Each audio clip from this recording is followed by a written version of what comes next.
여러분 안녕하세요. 안녕하세요. 2021학년도 고3 3월 학평 해설 맡은 저는 남궁민입니다. 반갑습니다. 저는 김철회입니다. 또 이렇게 출발선에 또 네. 올해도 서게 됐습니다. 자, 3월 학평 많은 학생들이 긴장 속에 치렀을 텐데요. 일단 시험 본 학생들한테 한 말씀 해주시죠. 네, 올해 수능부터 달라진 수능을 이제 여러분이 봐야 됩니다. 그 변화와 관련해서 아무래도 이게 어떻게 출제될지 궁금하기도 했을 거고요. 또 그 변화와 관련해서 또 마음속에 그런 긴장감도 이제 있었을 것 같아요. 네, 그런 상태에서 이제 시험 보느냐고 또 힘들었을 거고, 더군다나 아직 또 시험을 우리가 마스크를 끼고 또 봐야 되기 때문에 또 힘들었을 것이고요. 네. 정말 여러모로 힘든 상황에서 어쨌든 뭐 고생 하루를 또 네, 그렇습니다. 2학년 때까지와는 다른 상황에서 여러 가지 여건에서 시험을 보느라 고생이 정말 많았습니다. 자, 좀 전에 언급하셨지만 대단히 큰 변화를 네. 보였잖아요, 그죠? 선택형 수능이라는 문제로 여러분들이 이제 공통 과목에서 문학과 독서를 치렀고, 그리고 화법과 작문, 언어와 매체 중에서 한 과목을 선택했어야 했어요. 그러니까 이제 3월달 시험에서는 사실 수많은 학생들이 내가 이리로 갈까 저리로 갈까 아직도 마음 흔들리고 있는 학생들 많을 것 같은데, 그죠? 네, 일단은 화법과 작문, 언어와 매체 그와 관련해서 자신의 특성, 자신이 잘할 수 있는 거를 일단 잘 골라야 하겠고요. 그 다음에 언어와 매체에서 언어는 사실 상당 기간의 또 학습, 그런 준비 기간이 필요하기 때문에 그것도 이제 여러분이 고려를 해서 선택을 잘 해야 할 것 같습니다. 어쨌든 뭐 연습 게임이니까 아직까지는, 그리고 네. 이제 아직은 뭐 시험의 일정으로 보자면 첫 번째 시험에 불과하니까 네. 너무 조급하게 생각하지 않고 한번 뭐 이런 말은 좀 어떨지 모르겠지만 두루 경험해 본다는 생각을 가지는 것도 어떨까 하는 생각이 들었어요. 네. 어쨌든 새롭게 선보이는 전국 단위의 최초의 시험이다 보니까 굉장히 중요한 시험인 건 맞는 얘기고요. 그랬을 때 공통 과목 문학 독서, 그리고 선택 과목 화작 언매가 각기 어떤 특성들을 보였는지, 그리고 어디에 초점을 맞춰서 분석하고 앞으로 자기의 공부의 지향점을 삼아야 되는지에 대해서는 조금 더 깊이 있는 분석이 필요할 것 같습니다. 그렇죠? 네. 그런 의미에서 여러분이 해설 강의를 정말 잘 활용을 해야 된다는 생각이 듭니다. 그래서 해설 강의를 잘 활용한 사람과 그렇지 않은 사람의 차이가 수능에서 분명히 있을 거라고 생각을 해요. 그래서 오늘 우리 두 사람이 함께하는 이 해설 강의 여러분도 함께해서요, 정말 여러분의 그런 실력을 마구마구 끌어올리는 그런 소중한 시간 가졌으면 좋겠습니다. 네, 해설 강의로는 여러분 저희를 처음 만날지도 모르겠습니다. 근데 저희는 계속 아주 오랜 세월 동안 이 자리에서 호흡을 맞춰왔고요. 대체로 이제 문학과 화법 작문은 제가 담당하고요. 그리고 독서랑 언어와 매체를 해설하겠습니다. 네, 이렇게 나누어서 해설 강의 진행되니까요. 각각에 대한 조금 더 깊이 있는 분석, 조금 더 얘기 들어보시고요. 그 다음에 이제 본격적으로 이제 해설 강의로 가서 만나도록 하죠. 예. 먼저 문학부터 조금 더 자세히 들여다보도록 하겠습니다.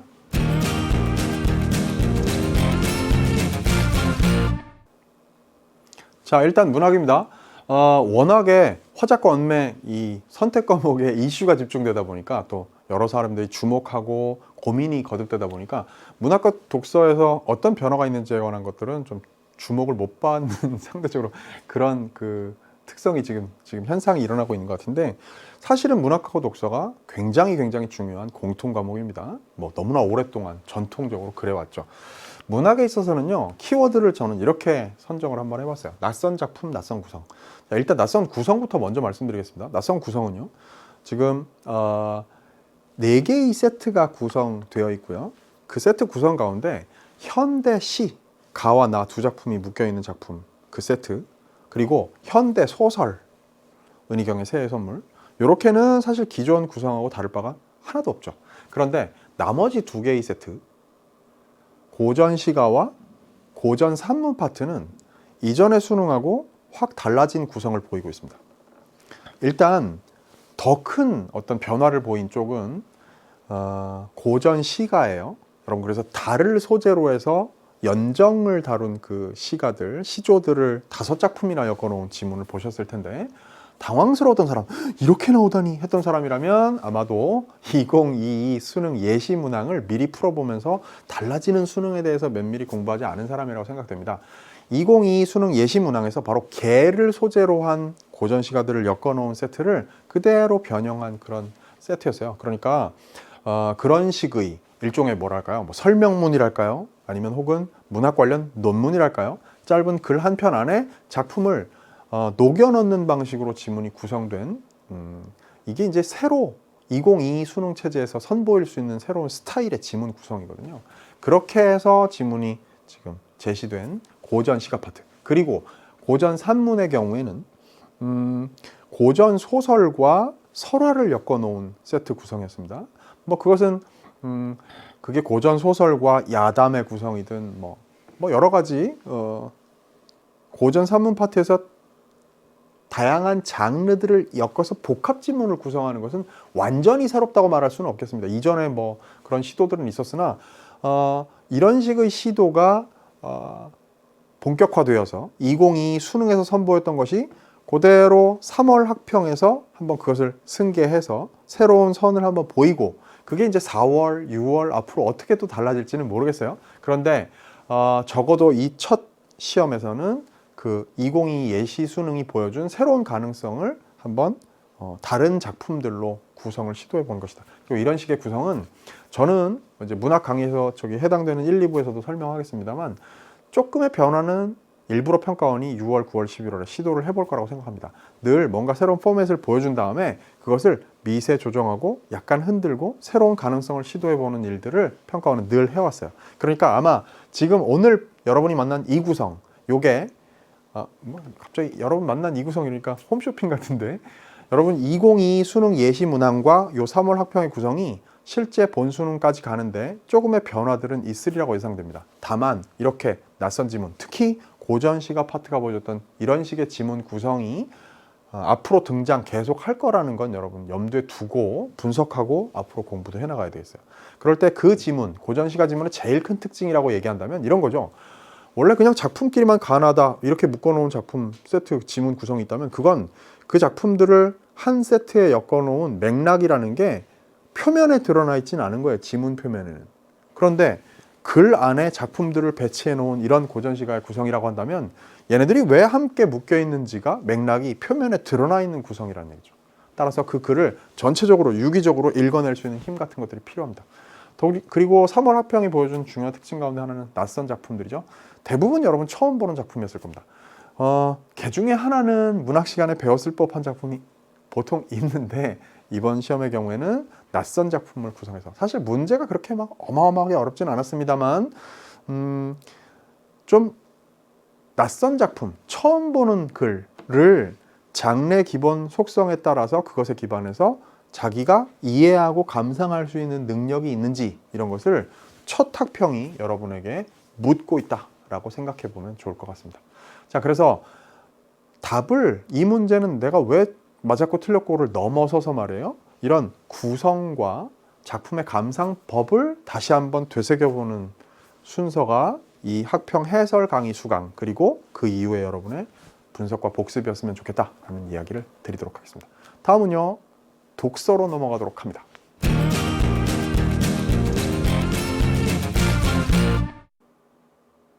네, 문학에 이어서 독서를 설명을 하도록 하겠습니다. 독서에 나타난 변화부터 먼저 좀 짚어주도록 하겠습니다. 일단 3개 세트 665로 출제가 됐죠. 즉 6문항, 6문항, 5문항으로 이제 출제가 됐다라는 겁니다. 이 변화에 대해서 이제 여러분이 반드시 생각해야 될 요소가 있는데요. 그걸 바로 이 독서의 핵심 키워드로 뽑아봤습니다. 지문의 길이가 이제 좀 늘어났다라는 건데요. 지문의 길이가 늘어날 수밖에 없는 이유 생각하실 수 있죠. 방금 전에 짚어드렸는데 문항수가 많아요.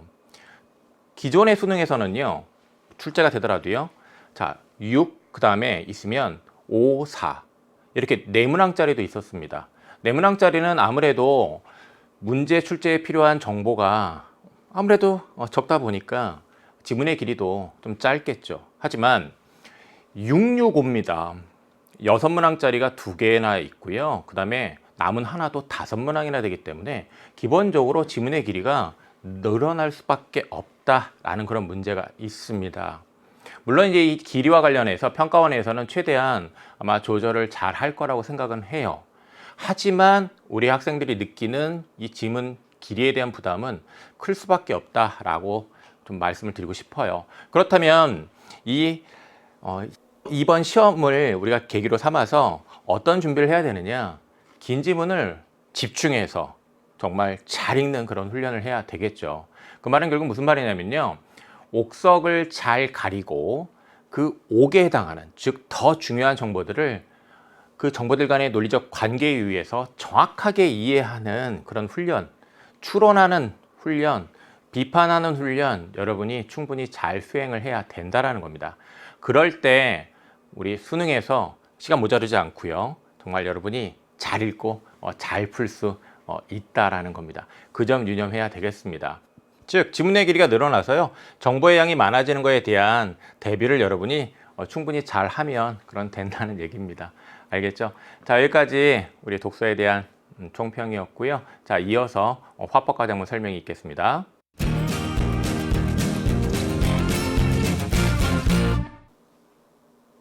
관심이 온통 선택 과목들에 집중되고요. 그 중에서 특히 언어와 매체에 더 집중되는 것 같습니다. 왜냐? 매체가 훅 치고 새로 들어왔으니까요. 여러모로 그런데요. 그래서 화작은 상대적으로 되게 평온한 분야가 됐어. 왜? 큰 변화가 없어요. 아마 문학, 독서, 화작, 언매 가운데서 가장 변화가 적은 분야가 어디냐라고 묻는다면 아마 화작이 아닐까라는 생각이 들긴 듭니다. 그런데 과거랑 완전히 똑같아 라고 얘기를 할 수는 없어요. 여러분 그 미묘한 변화에 대해서도 캐치를 하셨어야 합니다.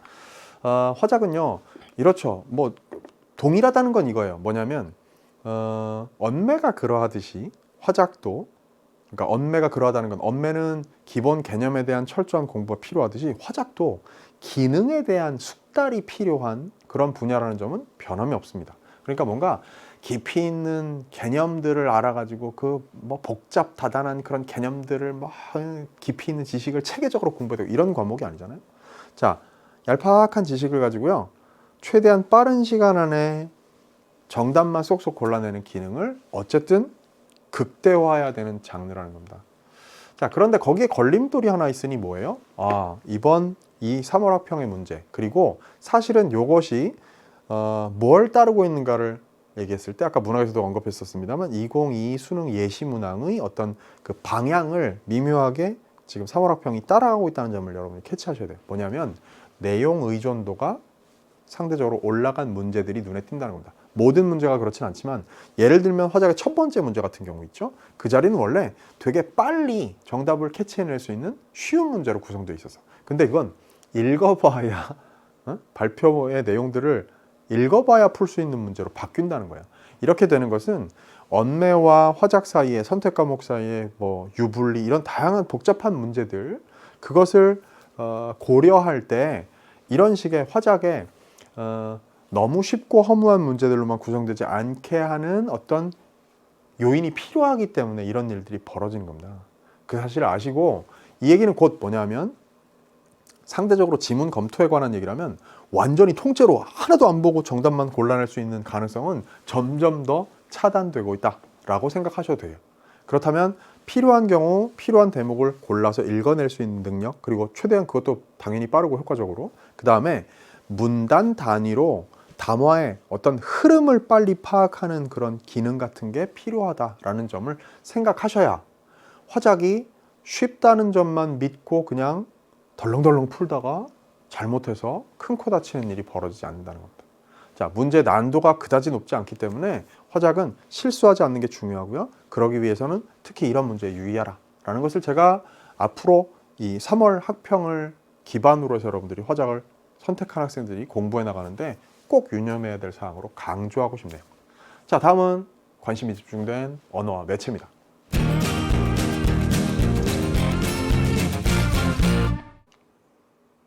네, 관심이 집중된 언어와 매체에 대한 그런 설명을 드리도록 하겠습니다.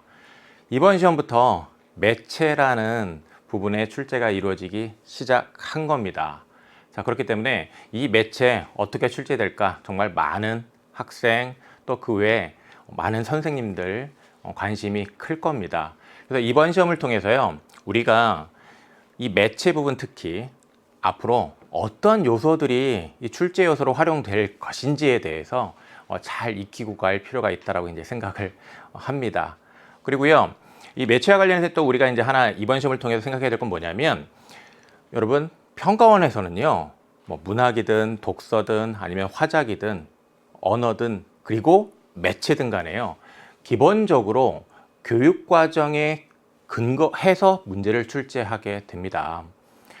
여러분은 잘 구체적으로 인지를 못하겠지만 이번 매체 시험 그 요소에서 따지면요, 그것이 매체의 교육 과정과 굉장히 긴밀하게 하나하나 맞닿아 있어요. 그건 결국 무슨 말이냐면 여러분이 공부했을 언어와 매체 교과서에 그 매체 단원의 학습 목표와 관련 있는 요소들이 이 매체 문항에 녹아 있다라는 겁니다. 그렇기 때문에 이번 시험의 매체 문항들을 여러분들이 철저히 분석할 필요가 있다라는 것을 강조하겠습니다. 자, 그리고요, 우리 이번 이 언어와 매체와 관련해서 이제 핵심 키워드를 뽑아보면 이렇게 두 가지로 얘기를 할 수가 있습니다.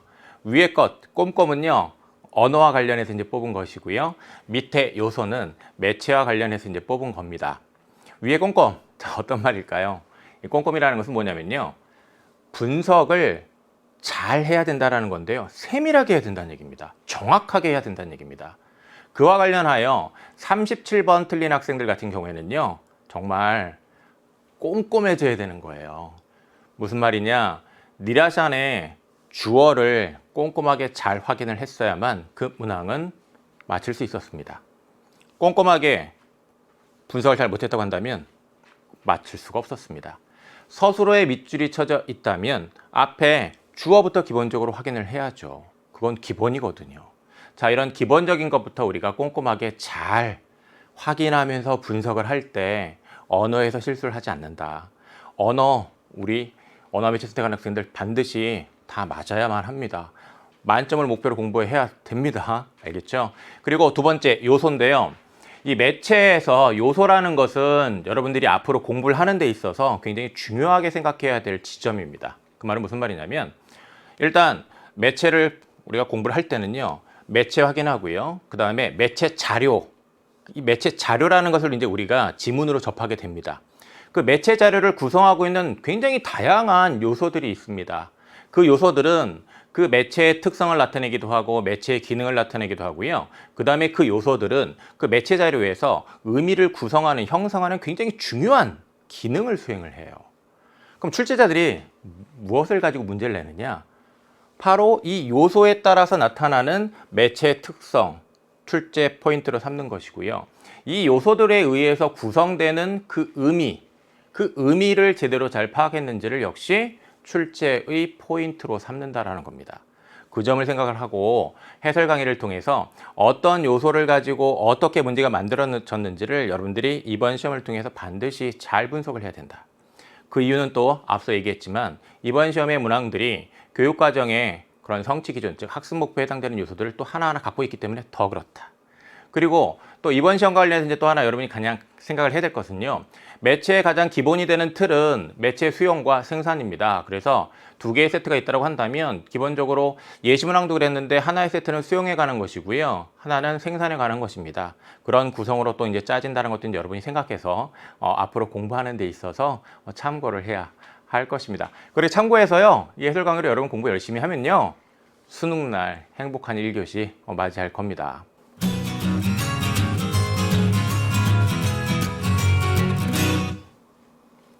국어는 항상 1교시라는 게 참 진짜 어려운 일입니다. 그죠? 네, 그래서 1교시 끝나고 정말 기분이 막 좋아서 시험 잘 봤다는 그런 자신감을 가지고 2교시에도 임하고 3교시에도 임하고 4교시까지 잘 임해서 끝을 냈으면 좋겠습니다. 왜 그런 거 있잖아요. 이미지 트레이닝, 그죠? 네. 그래가지고 그 1교시 끝났을 때 지금 좀 전에 나왔던 것처럼 행복한 수능 1교시를 지냈을 여러분을 한번 상상해보세요. 미래 여러분. 정말 행복한 여러분, 그날이 되기를 진짜 간절히 바라는 마음으로 우리 그쵸. 이 자리에 서 있습니다. 해마다요, 이 학평, 모평, 수능 해설 강의를 할 때 저희들은 늘 그렇게 이야기합니다. 왜 맞고 왜 틀렸는지에 대한 해설을 넘어서서 여러분의 각 과목별 진정한 내공을 기르는 강의를 하기 위해서 저희들은 있는 힘을 다할 겁니다. 오늘도 그럴 거죠, 그죠? 맞습니다. 여러분, 시작을 잘한다는 것은요, 일단 자기 자신에 대해서 잘 알고 시작하는 거라고 생각을 해요. 우리 이 3월 학평, 이 해설 강의를 통해서요, 여러분이 앞으로 채워나가야 할 지점들이 어떤 지점들인지 좀 세세하게 잘 파악을 하고요. 그리고 함께 또 공부하면서 그런 채워야 할 것들을 정말 잘 꼭꼭 꽉꽉 잘 채워 넣었으면 좋겠습니다. 네, 이 총평에서는 좀 전에 분야별로 각각 어떻게 나왔는지 대충 큰 흐름만 잡았는데요. 이제 각각 1부에서 6부까지 해당되는 과목들의 세세한 문제들, 지문들을 다루면서 좀 더 많은 얘기를 지금 말씀하신 것처럼 꽉꽉 채워드리는 강의, 내공을 길러드리는 강의를 해놓을 테니까 여러분 열심히 공부하도록 합시다. 네. 해마다 3월 학병이 해설을 끝나고 나면요. 아, 너무 우울했는데 슬펐는데 힘이 되었습니다 라는 얘기를 뿌듯하게 읽게 됩니다. 우리 기운 내고 힘내야 되는 거예요, 네네네. 그럴수록. 네네. 기운 내고 좌절하지 말고요. 힘내라고 파이팅하면서 마무리하도록 네. 하죠.